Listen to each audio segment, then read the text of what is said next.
Olá, pessoal! Nessa aula nós iremos aprender a implementar a correlação cruzada e a convolução. Eu já coloquei aqui alguns lembretes de como a gente, como matematicamente é definida a correlação cruzada, né? Então, lembrando, dado uma certa imagem F e um filtro W de tamanho A mais 1 por B mais 1, lembrando que na aula a gente viu o A como sendo o tamanho do filtro menos 1, então o tamanho do filtro é A mais 1. A correlação cruzada para cada pixel da imagem vai ser igual a um somatório do filtro vezes a minha função, numa posição, a minha função, que é a minha imagem, né, numa posição adequada. Né? Então, primeiro vamos dar um título aqui para o notebook, correlação e convolução. E aí, nós iremos primeiro importar as bibliotecas que vão ser usadas, né? Import NumPy as NP, como sempre, as comuns, matplotlib.pyplot ASPLT. E aí nós vamos definir uma função, correlation, que vai receber uma imagem e um filtro. É o que a função vai receber. E para iterar sobre essas duas coisas, o que a gente vai pegar aqui é o numRows e numCalls da nossa imagem. E também o que a gente vai chamar de f numRows e f numCalls, que vai ser os tamanhos do meu filtro, número de linhas e colunas do filtro.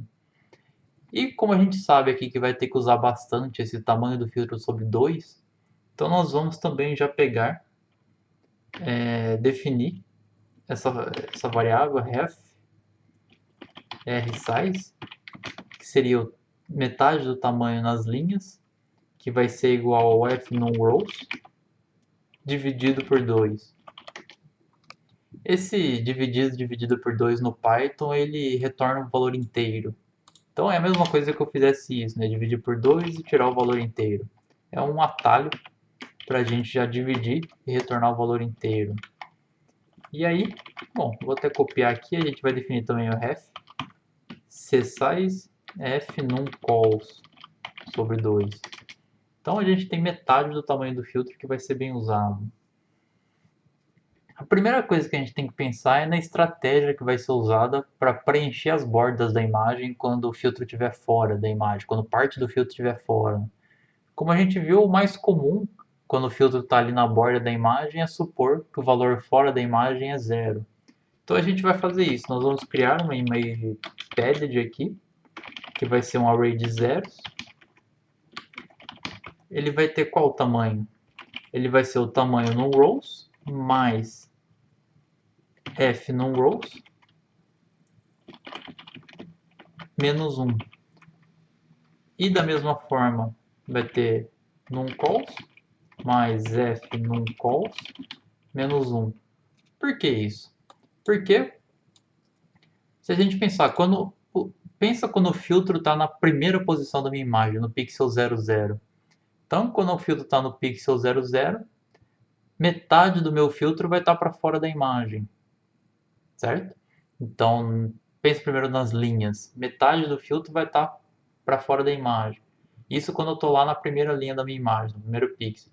Quando eu estiver no último pixel, lá na última linha da imagem, metade do meu filtro também vai estar para fora. Então, qual a quantidade de valores que eu tenho que preencher na minha imagem? É uma metade do filtro mais a outra metade. Sendo que o valor central ele não entrou nessa conta. Né? Então, vai ser número de linhas mais número de colunas menos 1. Acho que é mais fácil pensar num filtro 3x3, né? Então, se eu tenho aqui, por exemplo, uma imagem e o meu filtro, bom, eu vou estar aqui no primeiro pixel, né? E meu filtro está nesse primeiro pixel. Então, eu vou ter um filtro aqui, que ele vai estar aqui, né? Então, ele vai estar com o centro nesse pixel. E aí, então, vai ficar um pixel para fora aqui. E quando eu estiver no último pixel aqui, então, quando eu estiver na última linha, né? Meu filtro vai estar aqui. Então eu vou estar também, eu vou ter um pixel para fora. Então no total, quantos pixels eu tive que completar aqui? Eu tive que completar um aqui em cima e um aqui embaixo, então 2. E é justamente o tamanho do meu filtro menos 1. Porque o centro do filtro sempre está dentro da imagem, só que quando ele está aqui em cima, essa parte de cima do filtro está para fora. E quando ele está aqui embaixo, essa parte está para fora. Então, é o tamanho do filtro sobre 2 que vai ser, ou melhor, é o tamanho do filtro menos 1 que a gente tem que completar de zeros na nossa imagem com zeros aqui, né? E aí, para completar esses zeros é fácil, né? For row in range num rows, para call in range num calls. Então, para cada linha e para cada coluna, minha imagem com zeros aqui na posição row call. A única coisa é que tem que tomar cuidado com os índices. Então, lembrando, esse num rows aqui é o original da minha imagem. Então, o que a gente pode fazer aqui é simplesmente somar a metade do tamanho do filtro na linha e mais a metade do tamanho do filtro na coluna. É igual a imagem na posição row call. Então, por que isso aqui funciona, né? Quando eu estou com row 0 e call 0, eu estou na primeira posição da minha imagem. E quem que vai ser aqui na imagem preenchida com zeros? Eu vou estar na posição metade do tamanho do filtro, metade do tamanho do filtro. Então, eu vou ter preenchido com zeros metade do filtro. E aí eu estou no próximo item para poder colocar o valor ali. Isso vai gerar uma imagem com zeros. Aqui nós usamos dois fors aninhados, né? Mas é só interessante saber que no NumPy ele tem uma forma bem fácil de preencher com zeros uma imagem, só para mostrar aqui. Seria o np.pad, onde a gente passa a nossa imagem, e aí passa uma lista de valores com dois elementos, que vai ser o quanto de zeros nós queremos pôr nas linhas, antes e depois, e também o quanto de zero nós queremos pôr nas colunas.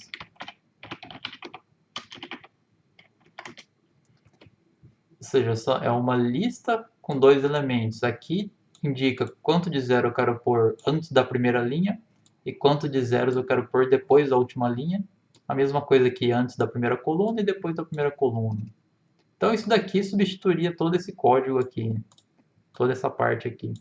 Mas é interessante a gente realmente fazer como seria implementado em outras linguagens também, que não teriam a biblioteca NumPy, né? Que seria realmente com um laço duplo aqui. E aí, então, nós podemos definir a nossa imagem filtrada aqui, o que vai ser a nossa imagem filtrada, começando ela com zeros.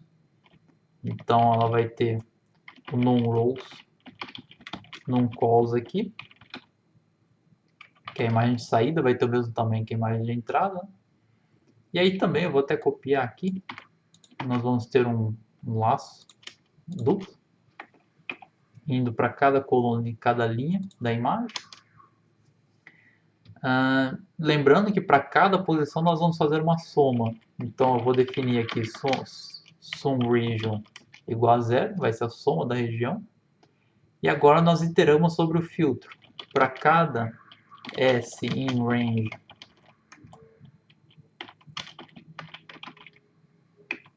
o número de linhas do filtro e para cada T in range o número de colunas do filtro. Então para cada elemento do meu filtro eu vou definir SumRegion mais igual. Então agora eu vou ter que somar. Então eu tenho o primeiro laço duplo para cada elemento da minha imagem e agora eu estou em cada elemento do meu filtro. Esse primeiro laço duplo é para realmente calcular cada valor de xy da minha imagem de saída. E esse laço duplo no filtro é esse somatório duplo que a gente tem aqui. Então agora o que a gente tem que fazer é acessar o elemento correspondente do filtro e acessar o elemento correspondente da minha imagem.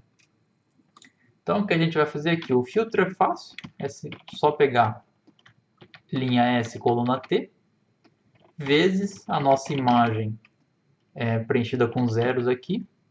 Em qual posição? Na posição row, mais S, col, mais T. Por que a gente não usou o menos A sobre 2 aqui? Porque essa imagem ela já está preenchida com zeros, né?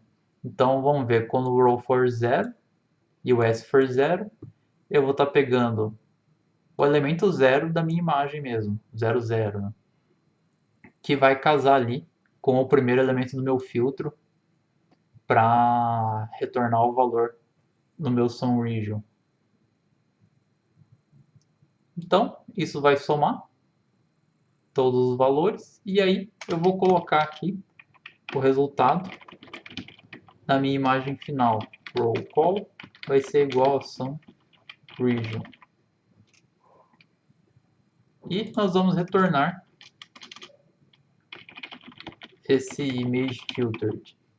É bem importante notar aqui essa questão dos índices que foram usados, esse jogo de índices, que, de novo, como nós preenchemos zeros em metade inicial da imagem e na metade final do nosso IMG, né? Então esse MagePad nós não precisamos do tamanho do filtro sobre 2, que era esse carinha aqui, para acessar o elemento aqui como está na fórmula, né? Se a gente tivesse de alguma forma usando a imagem original, aí teria que ter row mais S menos ref R size. E a mesma coisa para a coluna, né? Mas como a gente está usando a imagem com zeros, não precisa desse cara. E aí também, essa questão de índice ainda, eu tenho a soma dos elementos, e aqui é natural eu colocar nessa imagem final, eu não preciso também somar nenhum índice aqui, porque eu estou realmente calculando aqui o resultado do meu filtro para linha 0 e coluna 0 da minha imagem original. Então eu uso o próprio índice roll call. E outra coisa que é interessante notar também, para a gente aprendendo um pouco sobre o NumPy ainda, é que esse laço interno aqui, no NumPy, nós poderíamos resolver de forma bem simples. Nós poderíamos definir um patch, que vai ser a minha image padded, e aí nós podemos usar o slice, fatiamento de listas, né, que vai do row até row mais f num rows, e do call até call mais f num calls. O que isso vai fazer é que ele vai extrair uma submatriz da matriz original, indo de row até row mais f num rows, e de call até call mais f num calls, que é basicamente os itens que estão sendo acessados nessa imagem quando nós fazemos esse loop aqui. Ok? Porque o S começa em 0, que é o row, e depois termina em f num rows, que é o último elemento aqui. Então, com isso, nós teremos um pedaço da nossa imagem que está ali sob o filtro em um certo instante. E aí, a nossa imagem filtrada seria, na posição row e call, seria... Nós podemos usar a função sum do NumPy do filtro vezes esse patch. Então, essas duas linhas aqui, ela extrai uma subimagem e aí multiplica pelo filtro elemento a elemento e soma todo mundo. Essas duas linhas são equivalentes a esse cara aqui. Então é interessante saber. Isso seria bem mais eficiente, né? Porque nós eliminamos o laço duplo aqui em Python. É interessante saber aí. Então, nós podemos executar essa célula só para ver se não tem nenhum erro de sintaxe aqui da linguagem. E, tendo definido a correlação, nós podemos definir a convolução. Então, definindo a convolução aqui, ela também vai receber uma imagem e um filtro. Lembrando que a gente viu na aula passada, a convolução, a única coisa que muda é esse sinal de menos aqui, que é equivalente a nós fazermos a correlação com o filtro invertido. Então, o que a gente pode fazer aqui? Nós podemos definir um filtro invertido que vai ser a inversão do meu filtro original. Essa é uma sintaxe do Python para me inverter uma lista. Então, se, por exemplo, eu tenho uma lista aqui 1, 2, 3, 4, e eu der um print de L, dois pontos, menos 1, isso aqui eu estou indicando que eu quero ir do elemento 0 até o último de menos 1 e menos 1. Essencialmente é uma sintaxe para inverter os elementos de uma lista. Aqui nós estamos invertendo as linhas e as colunas, ou seja, nós estamos espelhando o filtro. E aí nós simplesmente definimos uma imagem filtrada, que vai ser igual a correlation da minha imagem e meu W inverso. E a gente retorna o image filtering. Então é bem fácil implementar a convolução, dado que a gente tem a correlação, né? É simplesmente chamar a correlação para o filtro invertido.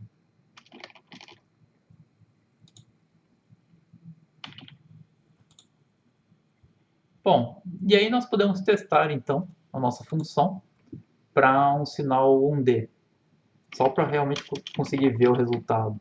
Então nós podemos definir aqui um array NumPy 2, 3, 1, 4, 3, 2, 1, 1, 2, por exemplo, um sinal qualquer. Né? E nós podemos definir um filtro qualquer também, por exemplo, 1, 2, 3. E nós iremos chamar a nossa função correlation, passando esse signal e o nosso W. Aqui só tem um pequeno problema que tem que tomar bastante cuidado. Essa função correlation ela espera uma imagem e um filtro de 2 dimensões, porque nós estamos pensando que ela espera uma imagem, certo? Então, por exemplo, se eu tenho 2 dimensões, realmente eu vou retornar 2 variáveis, mas se eu tiver um array 1D, esse image.shape vai retornar um único valor, que é o número de elementos do array, então vai dar um erro aqui. Por conta disso, nós ao invés de criarmos um array 1D, nós podemos criar um array 2D de uma linha só. Entendeu? Então aqui nós temos uma lista com uma única sublista. Então, essencialmente é um array 2D que possui uma única linha. E aqui também é um array 2D que possui uma única linha. Só para não dar erro, que aí quando for tirar do shape aqui, vai retornar que tem uma linha e n colunas, onde o n é 1, 2, 3, 4, 5, 6, 7, 8, 9. Então vai retornar 1 e 9 para a minha imagem. Para o meu filtro vai retornar 1 e 3. Só para não dar esse erro. E aí nós podemos imprimir o resultado dessa correlação cruzada. Então, vamos pensar no primeiro elemento aqui, no 13. No 13 era quando o filtro, quando o 2 aqui do filtro estava em cima desse 2. Né? Então, 1 vezes 0, que é o valor que está para fora, que vai dar 0. 2 vezes 2, 4. Mais 3 vezes 3, 9. 9 mais 4, 13. Então, foi o resultado correto mesmo. E aí, conforme o filtro vai andando ao longo do sinal, vai dando esses outros valores até o último valor aqui. Né? Bom, e aí nós podemos também comparar a operação de convolução e correlação, como a gente viu em aula. Nós podemos definir aqui um array, ainda também um array 2D de uma única linha, que vai ser um impulso, um sinal de impulso, certo? Então ele só tem um único valor ali. E vamos definir também um filtro de uma única linha, que por exemplo 1, 2, 3, 4. Então esses valores aqui. Então, se eu pegar, vamos chamar aqui a correlação entre a imagem e o filtro W. Então eu vou chamar o correlation entre a imagem e o filtro W. E é interessante nós verificarmos justamente essa propriedade associativa, ou melhor, comutativa, né, da minha correlação. Se eu passar ao contrário aqui, em vez de eu fazer a correlação da minha imagem com o filtro, eu faço a correlação do filtro com a imagem. O que vai acontecer, né? Então, vamos imprimir aqui. Eu vou imprimir, então, esse cara. E também esse cara aqui. Então, dá para ver. Fora a questão aqui de tamanho do sinal, porque realmente, se eu tenho uma imagem, eu vou retornar um sinal do mesmo tamanho que ela. E se eu tenho um filtro, eu vou retornar um sinal do mesmo tamanho do filtro. Fora essa questão do tamanho do sinal resultante, que a gente poderia resolver facilmente, dá para ver que quando a gente inverteu a operação aqui, foi invertida a resposta. Né? Aqui nós temos um resultado de 4, 3, 2, 1 e aqui 1, 2, 3, 4. E aí nós podemos fazer então essa mesma coisa com convolução para testar. Então vamos fazer a convolução aqui e aqui também. E aí aqui eu vou chamar de conv e aqui conv também. E aqui tem que mandar imprimir o conv e conv. Então, se eu executar isso daqui, a gente vê o resultado bem interessante, né? Que nós temos o mesmo resultado, fora essa questão dos zeros, né? O mesmo resultado se convoluir a imagem com o filtro ou o filtro com a imagem, ou seja, a ordem dos fatores aqui não vai alterar o resultado. Essa é uma operação bem importante de convolução, bem interessante, né? Que não importa como a ordem que nós fazemos aqui a operação. Por isso que muitas vezes convolução é mais preferível de ser executada do que correlação cruzada.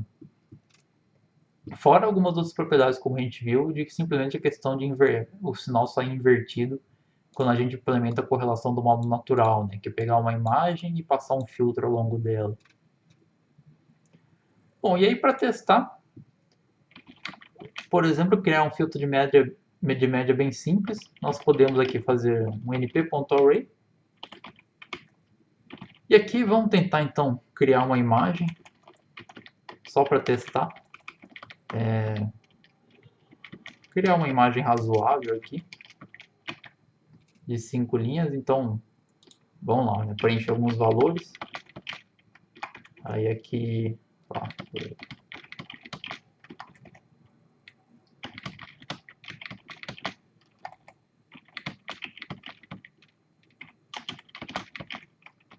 e aqui,